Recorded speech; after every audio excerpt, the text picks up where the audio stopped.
اعوذ باللہ من الشیطان الرجیم بسم اللہ الرحمن الرحیم ذلك بأن الله نزل الكتاب بالحق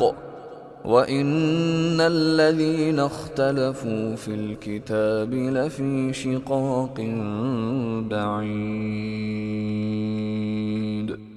ذالک وہ، یعنی یہ جو انہوں نے حوصلہ کیا ہے کہ کوئی بات نہیں، آگ برداشت کر لیں گے، ہدایت کے بدلے میں انہوں نے گمراہی خرید لی ہے،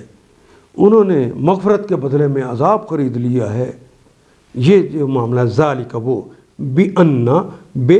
کے سبب، بات سببی ہے، انا بے شک، ان اللہ بے شک اللہ تعالیٰ نے نازل کیا الکتاب کتاب کو بالحق کی حق کے ساتھ۔ یہ اس سبب جو نازل کیا اللہ نے کتاب کو حق کے ساتھ، وَإِنَّ الَّذِينَ وہ کے معنی اور، اِنَّا بے شک، الَّذِينَ بے شک وہ سب لوگ، اختلاف کا کلمہ تو اردو میں بھی استعمال اسی طرح کرتے ہیں، وہ جمع کی علامت ہے۔ وَإِنَّ الَّذِينَ اخْتَلَفُوا بے شک وہ سب لوگ جنہوں نے اختلاف کر لیا، فی الکتابی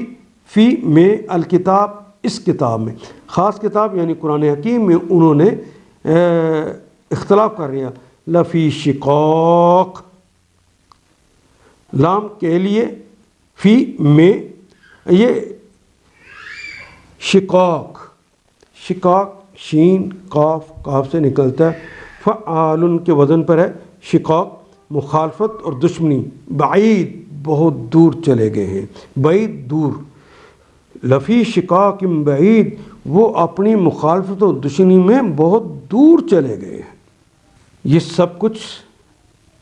اس وجہ سے ہوا کہ اللہ نے تو ٹھیک حق کے مطابق کتاب نازل کی تھی، مگر جن لوگوں نے کتاب میں اختلافات نکالے وہ جھگڑوں میں حق سے بہت دور نکل گئے ہیں، شقاق بعید۔ ذالک بأن اللہ نزل الکتاب بالحق، یہ اس لیے ہوا ہے کہ وہ اللہ نے تو کتاب حق کے ساتھ نازل کر دی تھی، وَإِنَّ الَّذِينَ اخْتَلَفُوا فِي الْكِتَابِ اور جنہوں نے باقاعدہ اختلافات کتاب میں سے نکالنے شروع کر دیے اور فرقے بننے شروع ہو گئے، لفی شقاق بعید وہ تو حق سے دور، مخالفتوں میں اور دشمنیوں میں بہت دور آگے چلے گئے ہیں۔ ان آیات کو ایک دفعہ پھر تلاوت خود کیجیے، عربی مبین پڑھتے ہوئے دیکھیے کیا بات پوری اندر اتر رہی ہے، کیا یہ اردو کے سانچے میں ڈھلتی گئی ہیں عبارتیں؟ اگر بات سمجھ آنی شروع ہو گئی تو الحمدللہ یہی ہمارا ہدف ہے، اور یہ ہدف پورا ہو گیا۔ اللہ میرا اور آپ کا حامی و ناصر۔ الف لام